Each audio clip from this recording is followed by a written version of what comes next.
তে মিশে যাবে। সুখে শান্তিতে বেঁচে থাকার জন্য এইটুকুই যথেষ্ট। কি তাই তো? রেয়া বল। হ্যাঁ,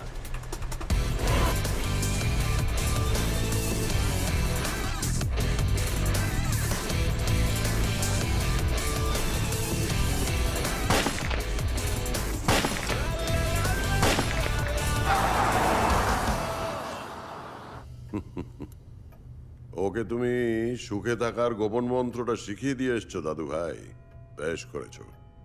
বাট এই জন্মে আর কোনোদিন আমাদের কোম্পানির দিকে চোখ তুলে তাকাতে পারবে না। দাদু ভাই,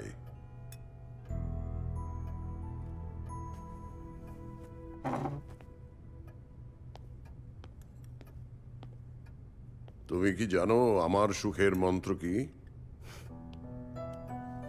না জানলেও আন্দাজ করতে পারি। অশোক দেব বর্মনের সুখের মন্ত্র